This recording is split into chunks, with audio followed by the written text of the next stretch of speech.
Welcome to Baldly Bipartisan, the show where Democrats and Republicans have civil conversations about how politics and government really work. I'm John Sellek, Chief Strategist at Harbor Strategic Public Affairs, and I'm Adrian Hemond, CEO at Grassroots Midwest. He's a Republican. I'm a Democrat. We're both still bald, so I guess it's time to get started.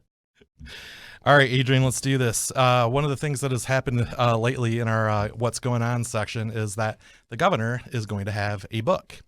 And for those of us here in Michigan, not too many people we know, our buddies and friends, are writing books and putting these things out. Usually that's what celebrities do. But Governor Whitmer is kind of a national celebrity. And why would she need to write a book right now? Well, she's going to make money on it, for starters, because that's how these work, both because people will buy it and because her publisher will buy a lot of it to push it up the New York Times bestseller list. Adrian, it's all for charity. Yes. To get up the New York Times bestseller list. But also she's considering running for president in 4 years.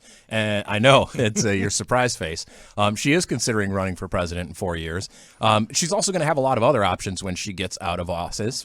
And the more she can do to raise her profile nationally, particularly with the Democratic base, the better that's going to serve her in the future, whether she runs for president or she decides she wants to be CEO of a progressive nonprofit. Good point. I think it's totally par for the course. Anybody that's going to run for president writes a book. I read up on this a little bit. Well, they don't write it, but we get the idea. Many books have been written. Far fewer books have been purchased. Yeah. However, the book companies take a gamble. Kamala Harris's book is an example. She put one out when she first ran for president in 2019. Surprisingly, it sat in bookshelves or in basements or the trunks of cars. But when she was nominated for vice president, it took off. It went to the bestseller list. The company made their money. She probably made a little money, and everybody was happy. So not surprising for that to happen. Meanwhile, yesterday, we kind of got the first step forward in government transparency. The voters said, hey, we need to see, and the legislature's enacted trailer laws that said we need to see what's in people's bank accounts when they run for office. We're looking not for all their deep, dark secrets, but we're looking for conflicts of interest. We're looking for signs where corruption could happen. And those very first reports were filed yesterday. And our colleagues at the Detroit News wrote a headline that Governor Whitmer probably did not love. Whitmer, a millionaire, set up a new company before signing financial disclosure bills. And the story went on to explain that now she's created an LLC to manage her family funds, including the funds from that book. So when the governor is doing these things, perhaps she's getting ready to be very cautious in running for governor and doing things, quote, the right way, making sure her private expenses are taken care of or her political expenses are taken care of outside of her state job. But when you have a headline like that, it doesn't seem super duper helpful for the image of which right now she's got the leading image, according to most polls. Yeah, I mean, I think overall this is, it's not much of a story, right? This is pretty par for the course for elected officials once they get to a certain level, whether they're running for president or not. And I do think that, especially given what the voters did in terms of increased requirements for disclosure and transparency, getting out in front of that is the right thing to do, especially because if she does run for president, that'll be 4 years from now. So tearing the Band-Aid off the idea that you are pretty well off on the early side probably doesn't hurt. Yeah, I think it's a smart move for state government. Clearly, most of the reporters that dug through the reports initially saw loopholes that are, Grand Canyon wide. There's not a lot of requirements to even report what their publicly available salaries are as state representatives, state senators, attorney general, etc. Some of them did not even list those salaries in their disclosure agreement. So I think we got a long way to go, but Michigan politicians have been saying that Michigan's basically in last place on government transparency and ethics reform for a long time. So I guess maybe we have to accept that they took a small step forward. And I thought that until maybe around 2:00 this afternoon when a certain attorney general held a press conference and announced a whole lot of criminal charges against a former Speaker of the House. Yeah, rough times to be a former Republican legislative leader right now. You're going to get investigated at a minimum, whether they get you for something or not. It's now Mike Shirkey, Rick Johnson, Lee Chatfield. These folks have been super involved with the courts. The Chatfield case included some more salacious and horrifying details when the investigation got started. But what he's being charged with here is essentially a criminal conspiracy to steal money from a nonprofit organization that he controlled and that his wife was writing the checks from, which is also bad. There are rules against that sort of thing at the federal and the state level, using nonprofit organizations for what's called private inurement, and that's what they're accused of. Right. And I think in some ways, these charges, they may not be the first, but they are still testing a newer theory that'll make a lot of people uncomfortable that use these accounts. You can use these accounts for expenses that are tied to legitimate purposes or the legitimate purposes of the C4.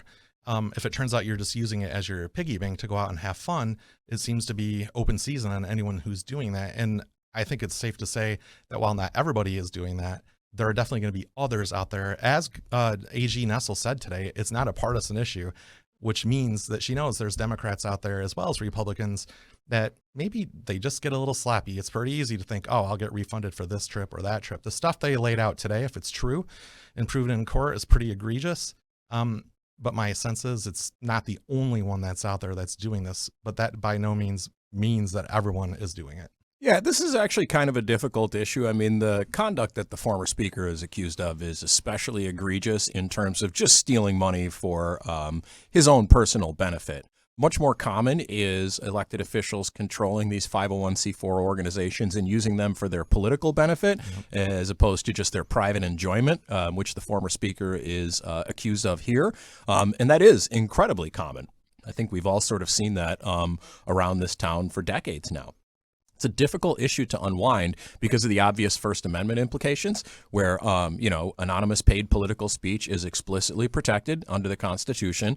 But at the same time, using anonymous paid political speech in coordination with electoral candidates is maybe a bridge too far. It's actually very unusual that Michigan permits this for state elected officials. If one of our members of Congress engaged in that same conduct, not even the theft that former Speaker Chatfield's accused of, but just the shadow electioneering, that'd be a felony. But for a state representative, it's perfectly legitimate under Michigan law for them to control one of these nonprofit organizations and use it to benefit them and their friends politically. Yeah, and I think both of us worked in the legislature. We've seen where some egregious thing happens outside the legislature. A lot of legislators jump out of their chairs to say, hey, I'm going to fix that. We're going to crack down on that. We're going to bust this person and crack down on that person.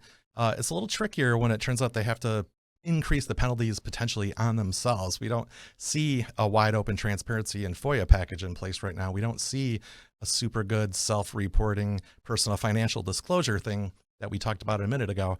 And I think the chances that we're going to see some massive reform of this system of C4s is unlikely at best. I certainly don't think the legislature is going to be able to do it in a way that is meaningful. I do think that this is something that is ripe for the voters to take on. If someone wanted to help fund an effort like that or wanted to do the grassroots organizing, a la what Voters Not Politicians did in changing our redistricting system. But this, when people understand this sort of conduct, your average voter, they find it offensive. Yeah, absolutely. The question is, what could be done about it? Or will there be 10 other issues before the voters, like a couple old guys running for president, that will kind of like take up all the oxygen in the room? We're going to touch on one more thing in this segment before we take a break, and that is that the filing deadline for people running for the State House of Representatives is coming up on April 23rd. That means we're going to find out who the players are on the field. Some of them have filed already. We haven't seen all of them. This is a House of Representatives that is controlled by Democrats by only 2 votes right now. And it's going to be the center of attention in Michigan, other than likely the presidential race here. Who's on the Democratic side where they think that they've gotten like a real big recruit on the hook and they think they're going to make some progress taking a Republican seat back? Dan Mahoney in Jackson is the answer. This is a seat that Democrats probably should have taken 2 years ago, but they had a candidate that had some real personal issues in terms of involvement with law enforcement, accusations of stalking, that sort of thing. That's bad also. That's all very bad. And so voters simply wouldn't do it. It's a politically competitive district that leans a little bit D, but voters weren't willing to just vote blindly for any Democrat there. There were some serious issues with that candidate. They have a rock star candidate this time, trying to gain that seat back that they feel like they should have already. That's going to be an expensive seat. Yeah, and I think it will be a battle because the incumbent, Kathy Schmaltz, if you're as old as I am, you remember watching Channel 10 News in Lansing. She was the news anchor there. She's run for office a couple times, and she won this last time. And by all accounts, she's done a pretty solid job. It's just the kind of district that's competitive. And, of course, the Democrats need to pick up a seat somewhere because they're more than likely to lose some seats that are held by Democrats now, but were won effectively by Donald Trump in the past. I think on the Republican side, the big candidate they got this week was former legislator Tommy Brann in Kent County. He's going to be challenging the sitting state representative John Fitzgerald, somebody who has a really good reputation and is seen as potentially a rising star in the Democratic Party, kind of in the mold of Governor Whitmer. I hesitate to use the word moderate, but kind of carries himself that way. Tommy Brann, though, is somebody who's won repeatedly over and over again. So I think that is a seat on the Republican side where we're going to see a lot of money spent, a lot of activity to try to flip a Democrat seat to the red side. Absolutely. This is going to be a battle between two name brands, essentially. You have Fitzgerald is scion of a former governor. Tommy Brann, a longtime proprietor of a very popular restaurant in the district. So I'm looking forward to seeing how that comes out. Obviously, you always give a slight advantage to an incumbent here, especially in a battle between name brands. But don't count Tommy Brann out. I mean, he's a serious candidate, and I don't know anyone who has ever said that Tommy Brann did something to offend them. Well, and with a politician, that may be the best you can ask for. Okay, we're going to take a break right now, and we're going to have our very special guest, Jonathan Martin of Politico. All right, welcome back. We have a very special guest here today. We're super excited to have him. He is Jonathan Martin, JMart from Politico. He is their politics bureau chief and senior political columnist and all-around political giant brain. We got to hear him talk at the Michigan Political Leadership Program in Lansing here. You're sitting here in Lansing, and we're going to break some news. Most people don't know your middle name literally is Lansing. How did that come to be? It's like the hair club for men. I'm not only very fond of Lansing, I'm not only sitting in Lansing right now, I am a Lansing. That's my middle name. All right, well, we solved that. We're already deep in the weeds here. I love it. Nerd alert. Usually people like you come into Michigan during the campaigns, you call in, you check in, you say, what's going on here? You ask us questions about what's going on the ground, but it's our show, so we're going to ask you. When we all talk about Governor Whitmer, everyone's like, wow, she could be president someday. We go the ins and outs, but we have our listeners, the people we talk to, they don't have a way to put it in context. You do. So when you look at all these players that could be next, how does she fit in? Do you look at it like stocks that go up and down? Do you have them in tiers? How does she compare to the, Governor Shapiro and Governor Pritzker and Gavin Newsom and all these things? It's a great question. Look, I think in some ways she would have been better off competition-wise if Biden had not run for re-election because her stock was pretty damn hot in 2023. And, that would have been the moment to take the plunge. At that point, you mentioned Wes Moore and Josh Shapiro, the governors of Maryland and Pennsylvania. Two people who I think had just been sworn in a few months earlier, probably too soon to run for them. The challenge that she'll have now waiting until 28 is you're just looking at a larger field. There's going to be more aspirants because people like Moore and Shapiro are going to have a term under their belts. And so by not having the opportunity to run in 24, she faces, I think, a broader, deeper bench than she would have in 24. Yeah, and timing is everything in politics. I remember when I ran the Romney campaign in Michigan, we went to the convention in Tampa, and Chris Christie was exploding. He was on stage. He was the bigger thing. That was his time. He should have ran then. He barely even mentioned Romney in his remarks. I remember in Tampa famously at that convention. No, Christie was pushed in 2011. I can remember being on Mackinac. There's a good Michigan Pander alert on Mackinac. It was not the Detroit Chamber. It was the Michigan GOP event up there. I can remember in 2011, it would have been the fall of 11. And Christie was all the chatter, and the Romney folks were really concerned because Henry Kissinger at that point was hosting Chris Christie, and there was so much effort to get Christie into the race. So, timing is essential. Look, this is part of the challenge that she'll have that goes with waiting until 28 is what does she do in that year, right? So she leaves Lansing January of 27. She's not in office, doesn't have the platform anymore.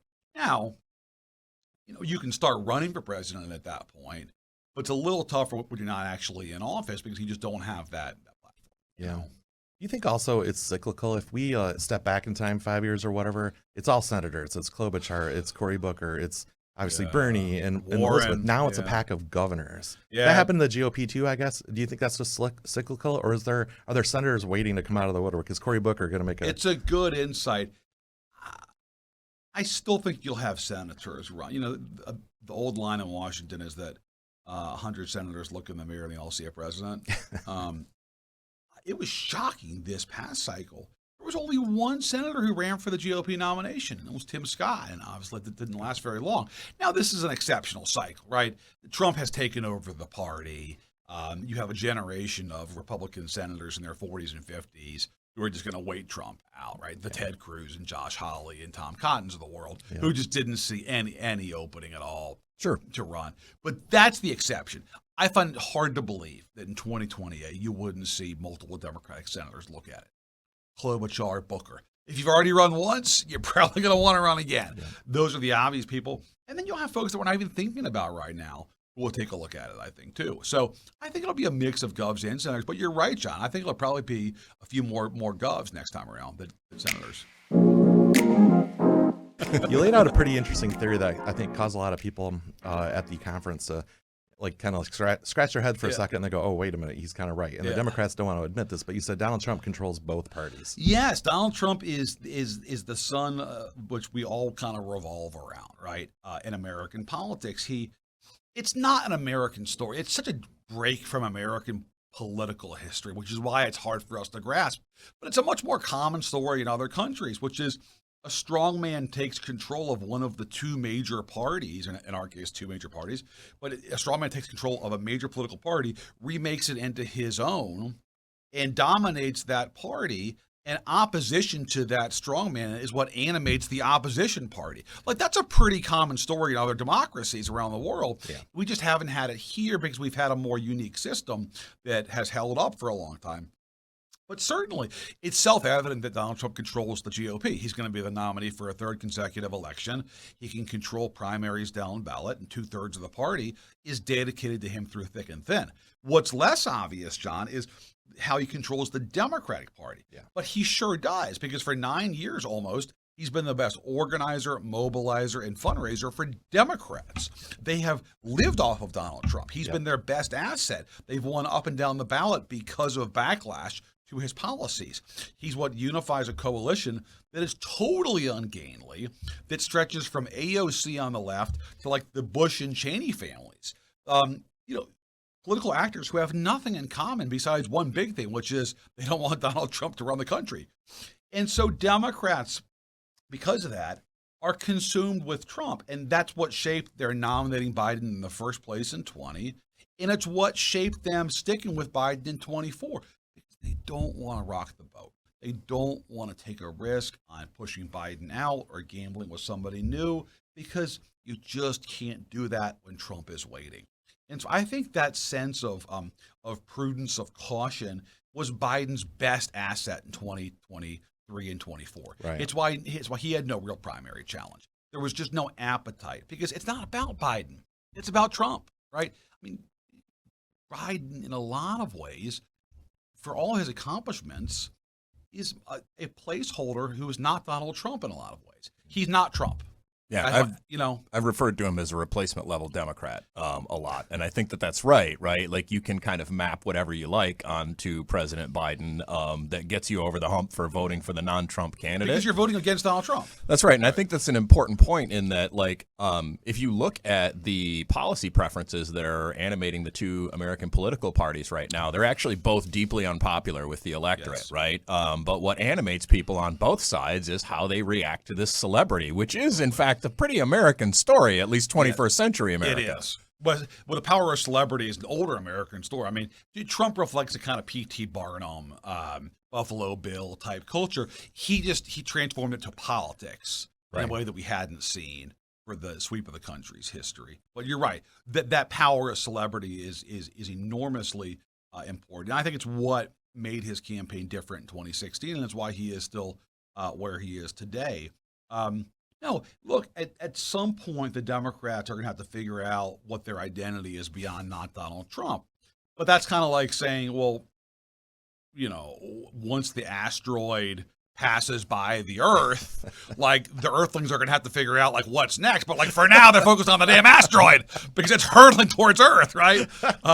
So they're kind of eyes on the prize for the minute. But, once Trump is gone, what do Democrats become? Because their coalition has become this kind of upstairs, downstairs coalition of super wealthy, culturally centrist to liberal suburbanites, and obviously a more downscale party with some working class whites, but a lot of Black, Hispanic, and Asian folks. You have to make policy choices at some point that reflect the coalition you have. They kind of put that day off. Yeah. Understandably. Yeah. And the Republicans, same way. Like, their phantom leg is still like small government, less regulation on business, tax cuts for the high end, which works for their coalition historically. But like when their coalition is like guys on the line, and a much more working class coalition, some of it labor, some of it not labor, organized labor, like you have to figure out what you stand for at some point, because for the guy on the line, like a capital gains tax cut isn't cutting much ice. Right. Yep. And I think agreeing with you on two of the things that you're talking about. First, the celebrity part, and you mentioned it at the speech. Yeah. I've been saying all along, for reporters and Democrats that don't want to understand, can't understand how is he so successful. Yeah. It's celebrity, but to me, it's accessible. He made the celebrity accessible. People that are with him feel like they're connected to him in some way because he seems closer to the ground than maybe a movie star or a rock star or something. And like he that. was online on Twitter, and you could just see him and hear him. That was sort of his platform, and he transformed that medium, and adding to the celebrity he already had based on a different medium, TV.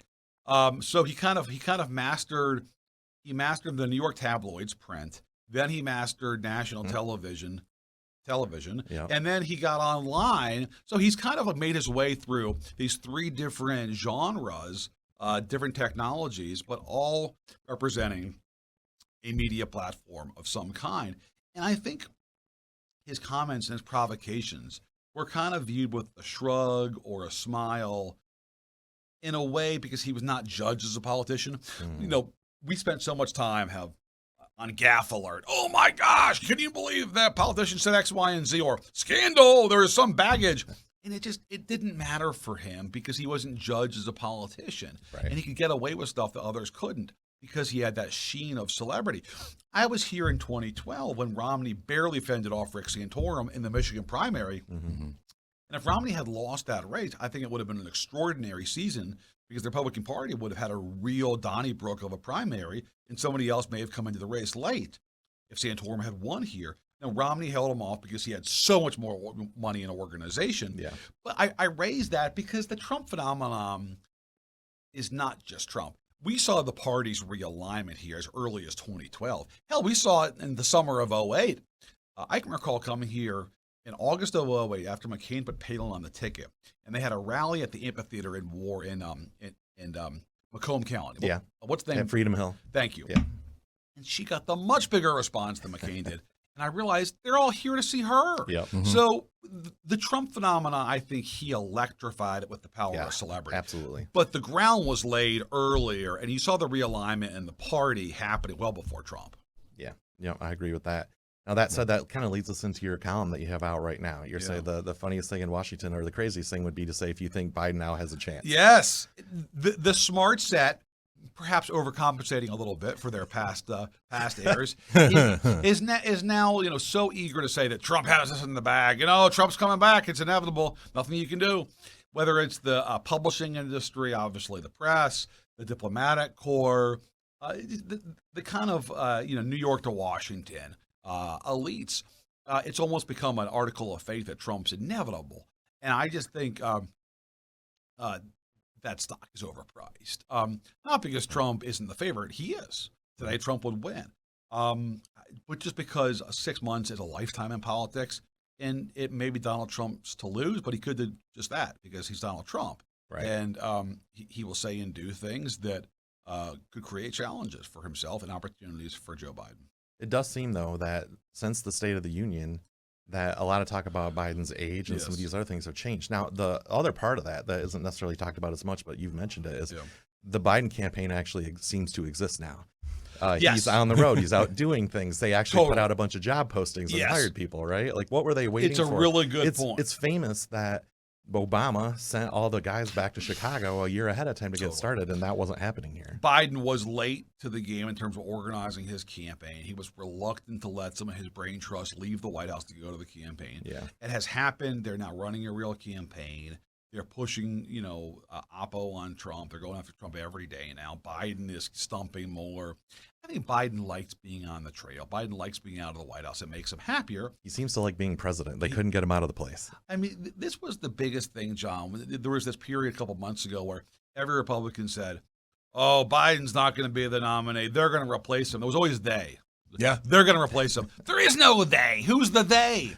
Not a single Democratic governor or senator a year and a half ago would say that Biden shouldn't run. Now they're going to say he shouldn't run. Give me a break. He ain't going anywhere. He loves being president. Yeah.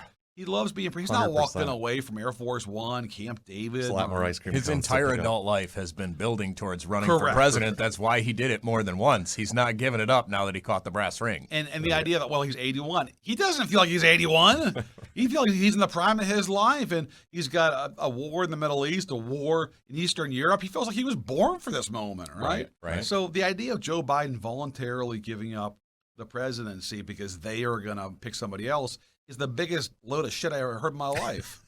Yeah, I mean, about as big as the idea that Republicans were somehow going to find a way to replace Donald Trump on the ballot. He's the single most popular Republican in the country. Why would they do that? And it's bigger than politics. He's got a cult following that transcends. It's a cultural following, right? Yeah. It's an identity issue. Yeah. It has nothing to do with his white paper or policy proposal. Well, I'm not sure about Trump's third campaign. Let me first go online and look at his website and see where he is on trade these days. Give me a freaking break, right? It's not about his views of, aluminum imports from China. It's about his identity as somebody who is standing up for you if you feel kind of victimized or persecuted somehow, some way, or you have a grievance against American life in some fashion. That's the power of his appeal. And, a third of the Republican Party finds it revolting. Sure. Perhaps, present company included. But, they're outnumbered by a mile. And so, there's still an old guard that exists in the party, but they just don't have the numbers, Yeah, and they're the very people that Donald Trump has been railing against to great effect with those voters, right? Because what those voters are most angry about is being looked down on by overeducated elites like the three of us. Yeah, and the people who used to run the GOP too. Also overeducated elites like us. No, exactly. So you're now left with the scenario where you've got a Democratic coalition that is totally unsustainable because it absorbs such a wide range of people who are temporarily unified against Trump, right? And a Republican coalition that's like a household of two unhappy people who are still technically married but are living in separate bedrooms, barely speaking, and frankly, pretty contemptuous of the other. Mm-hmm. But they just hate the other side more, and so they stay together in the marriage. I'm not sure how sustainable that is either. Look, Nikki Haley's been off or out of the campaign for a month and a half now. She's still winning votes in every primary, and not a few votes, 18-20% of the vote as a damn zombie candidate. Yeah. Look at Maricopa County, the biggest county in Phoenix. In fact, I'm sure lots of Michiganders winter down there in Scottsdale.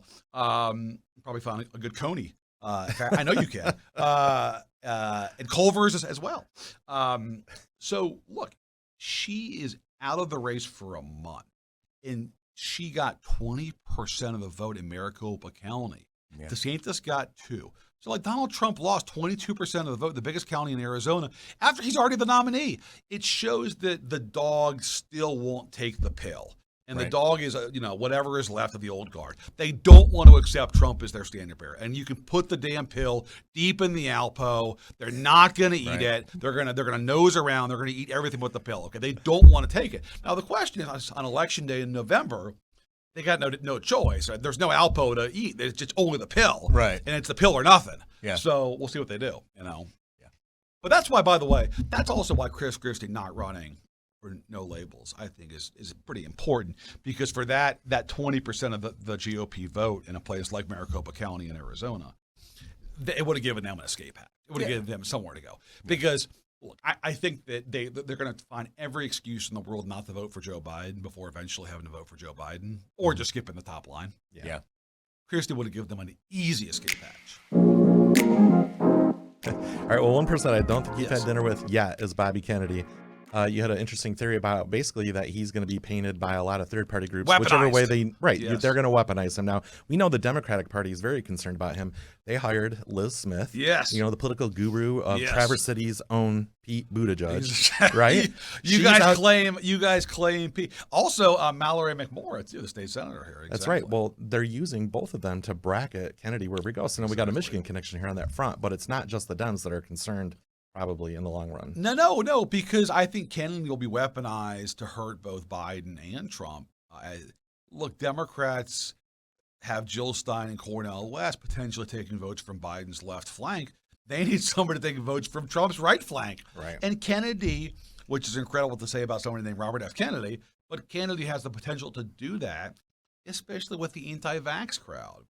Because if you wanna undermine Trump on his right, there's not a lot of ways to do that, but one of the ways you can say is like Trump sold us out on vaccines, and this guy was the one who was pushing the COVID vaccine more than anybody. He's the architect of Operation Warp Speed, and this guy was all for vax mandates. So there's a group of mysterious Dem consultants out there putting together the C4 right now to run those ads, right? Absolutely. Right. Well, last thing we're going to bring up before we let you go is we actually wish we were a basketball show, not a political show. I know. We talk about basketball all the time. We're Spartan fans, Tom Izzo. Sparty on. But we appreciate them all. And you've been talking a lot about Kentucky on your feed lately. So what's going on with that? You just love Coach Al? Or no, I love college basketball, and I love people who are obsessed with college basketball because I am.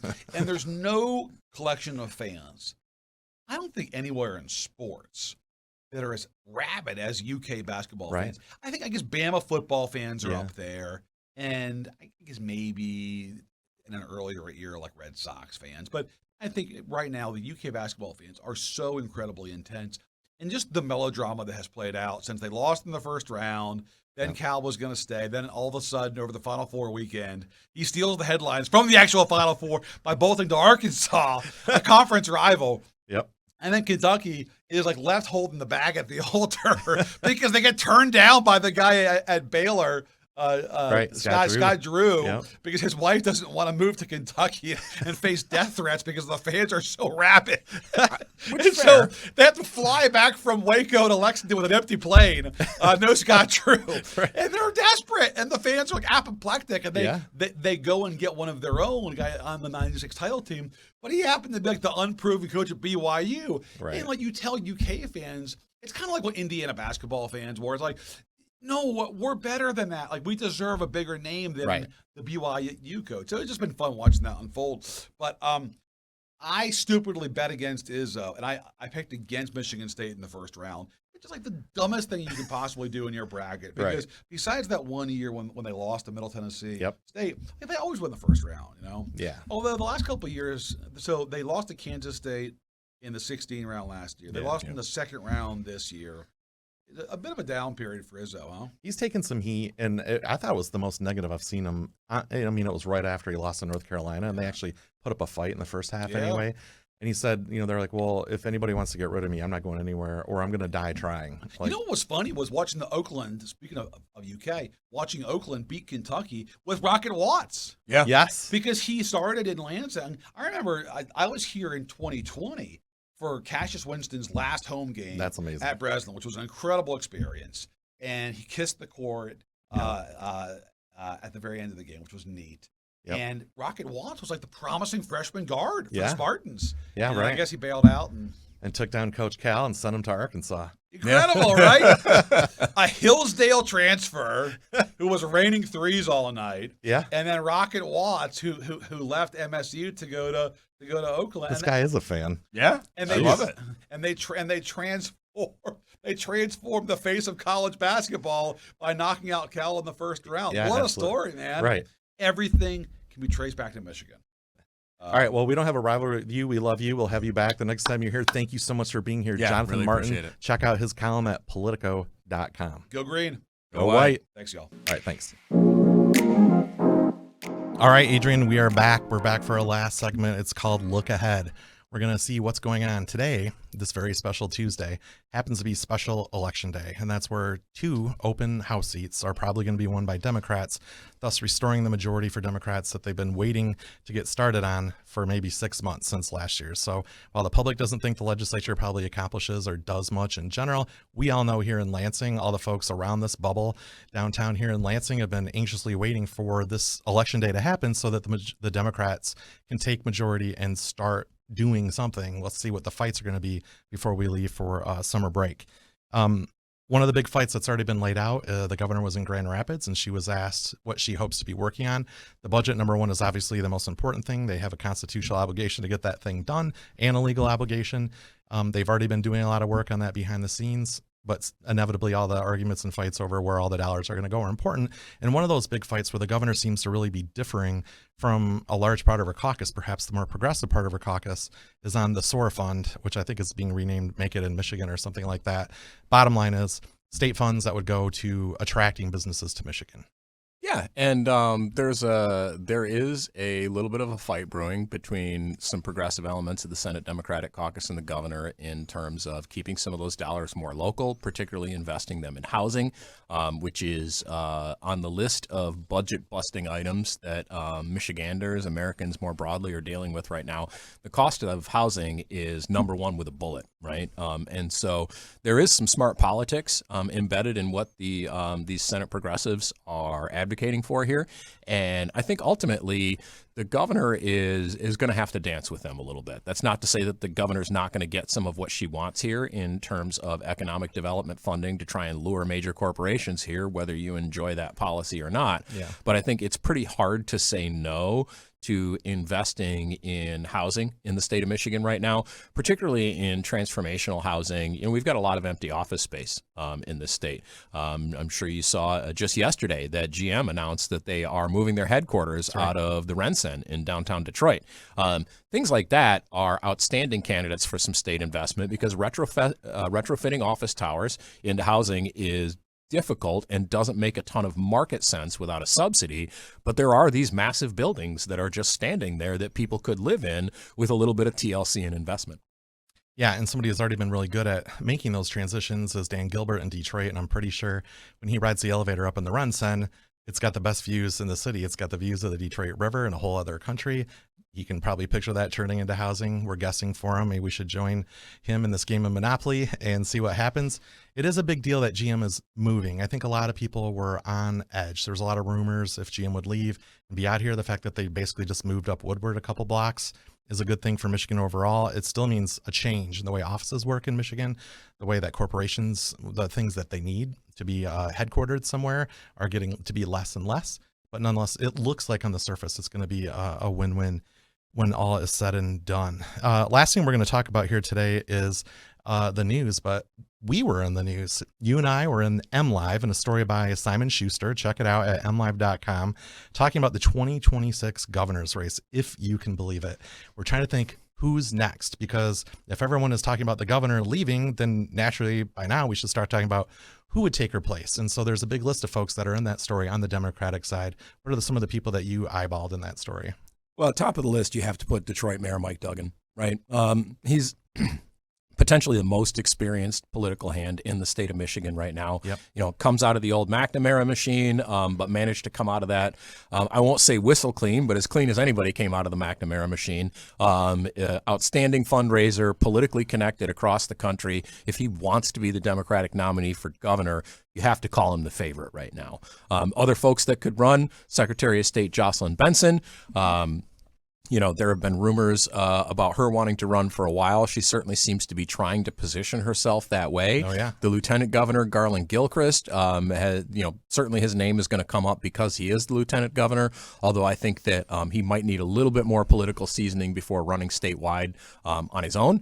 There have been rumors that Transportation Secretary Pete Buttigieg might throw his hat in the ring to run for governor, notwithstanding that he is a relatively new Michigan resident. Wait a minute. He lives in Michigan? It has been alleged. I know that his husband lives in Michigan. He is spotted with some regularity in Traverse City, but Mostly the transportation secretary is seen here for photo ops, but certainly he could run for governor. And there's a laundry list of others on the Democratic side that could. I'm particularly interested, though, in who the Republicans are going to field as potential nominees after 8 years of Democratic rule under Governor Whitmer. Well, they didn't talk about it in the article, so we're not going to talk about it today. We're not going to talk about the lack of Republican candidates for governor right now. I don't think we're going to do that.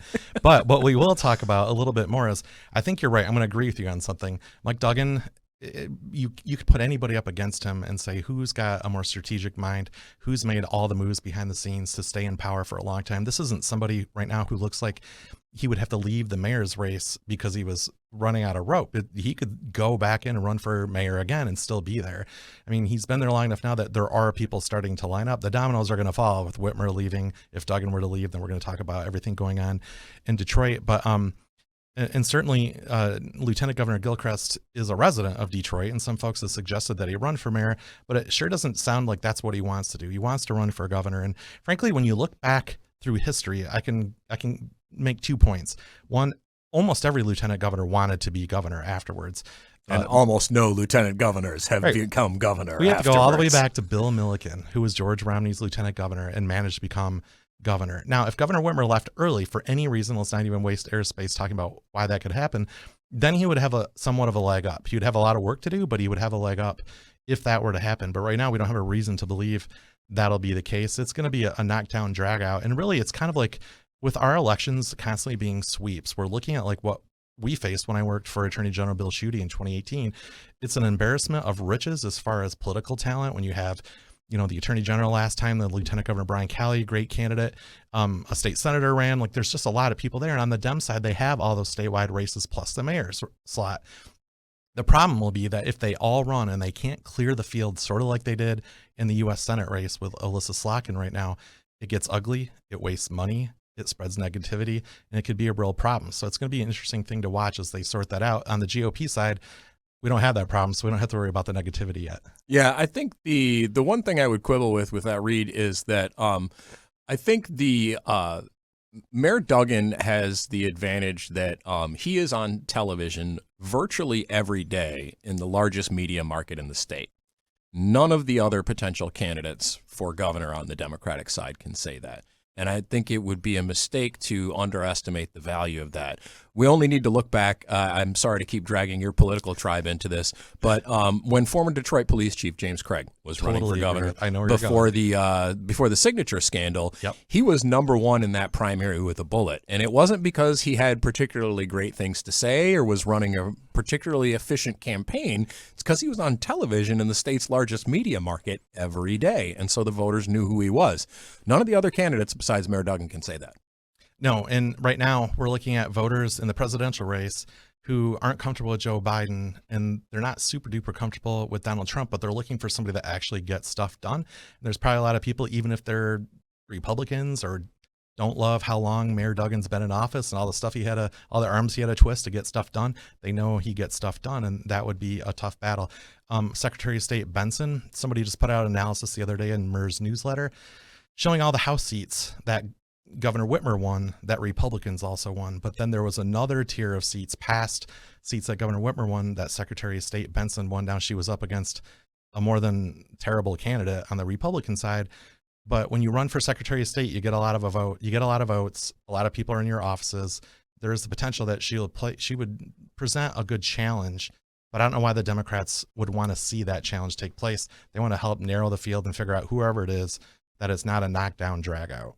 Yeah, and the track record of secretaries of state running for governor in Michigan is actually even worse than lieutenant governors running for governor of the state of Michigan. So stay tuned on that. She's certainly a good fundraiser, but I'm skeptical about her staying power in a primary against Mayor Duggan. Yeah, that's right. All right, Adrian, well, we're going to wrap up another edition of Baldly Bipartisan.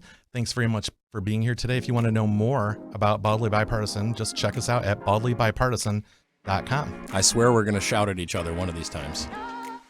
Have a good one.